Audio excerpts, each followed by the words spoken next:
നാട് കൈകോർത്തപ്പോൾ മുട്ടിപ്പാലത്തുകാർക്ക് കളിക്കളമായി. ഇത് കുട്ടികൾക്ക് കളിക്കാനും അവരെ ലഹരിയിൽ നിന്ന് മാറി നടക്കാനും കളിക്കളം വാങ്ങിയ ഒരു നാടിന്റെ കഥ കൂടിയാണ്. ഇതൊരു കളിക്കളമാണ്. ഈ കളിക്കളം പറയുന്ന കഥയ്ക്ക് നാട്ടുകാർക്കും കേൾവിക്കാർക്കുമിടയിൽ വേൾഡ് കപ്പ് നേട്ടത്തിനേക്കാൾ മധുരവും ആവേശവുമുണ്ട്. ഇത് പാലക്കാട്ടെ അമ്പലപ്പാറയ്ക്കടുത്ത് ചുനങ്ങാടുള്ള മുട്ടിപ്പാലം ഗ്രൗണ്ട്. നാട്ടുകാരുടെ ഓർമ്മകളിലെല്ലാം ഈ ഗ്രൗണ്ട് കുട്ടികളുടെ കളിക്കളവും നാട്ടിലെ ക്ഷേത്രങ്ങളിലെ എഴുന്നള്ളിപ്പ് തുടങ്ങിയ ചടങ്ങുകൾ നടക്കുന്ന പൊതുസ്ഥലമാണ്. ഇവർ ഇവിടെ ഇങ്ങനെ കളിച്ചും ആഘോഷങ്ങൾ നടത്തിയും പോകുമ്പോഴാണ് ഈ ഭൂമിക്ക് ചുറ്റും കമ്പിവേലി കെട്ടിയ അതിരുയരുന്നത്. സത്യത്തിൽ പകച്ചുപോയി മുട്ടിപ്പാലത്തുകാർ. വളച്ചു കെട്ടിയപ്പോ സ്വാഭാവികമായിട്ടും ജനങ്ങള് വേലി പൊളിക്കലും അതുപോലെ പ്രതിഷേധവും ഒക്കെ ഉയർന്നു വന്നു. പിന്നെ ഭൂമി വാങ്ങിക്കാൻ നാട്ടിൽ പിരിവും ലക്കിടിപ്പും ഒക്കെ നടത്തി.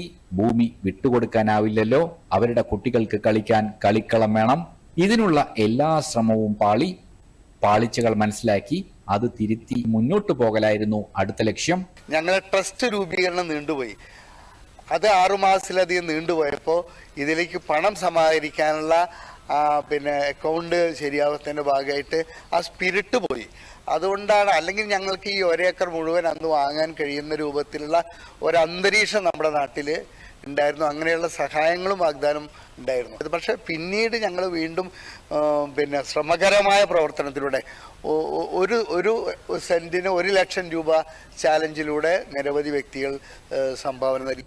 40 ലക്ഷം രൂപയ്ക്ക് 38 സെന്റ് സ്ഥലം ട്രസ്റ്റ് ഏറ്റെടുത്ത് കുട്ടികൾക്കും നാടിനും നൽകുകയായിരുന്നു. പെനാൽറ്റി ഷൂട്ടൌട്ടിൽ ഗോൾ നേടി കപ്പ് തൊട്ട സന്തോഷമുണ്ട്. ഇപ്പൊ ഗ്രൗണ്ട് കിട്ടിയാല് എല്ലാവരും ലഹരിക്കൊന്നും അടിമപ്പെടാണ്ട് എല്ലാവരും സ്പോർട്സിലേക്കും.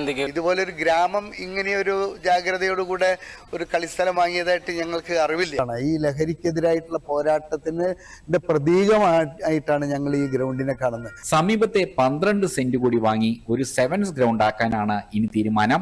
നാടെങ്ങും ലഹരി നിറയുന്ന കെട്ടകാലത്ത് നാട്ടിലെ കുട്ടികൾ ഈ ഗ്രൗണ്ട് നൽകുന്ന കളിയുടെ ലഹരിയിൽ മറ്റു ലഹരികളിലേക്ക് എത്താതിരിക്കട്ടെ എന്ന ഇവരുടെ ഉദ്ദേശം ഫലവത്താവുക തന്നെ ചെയ്യും.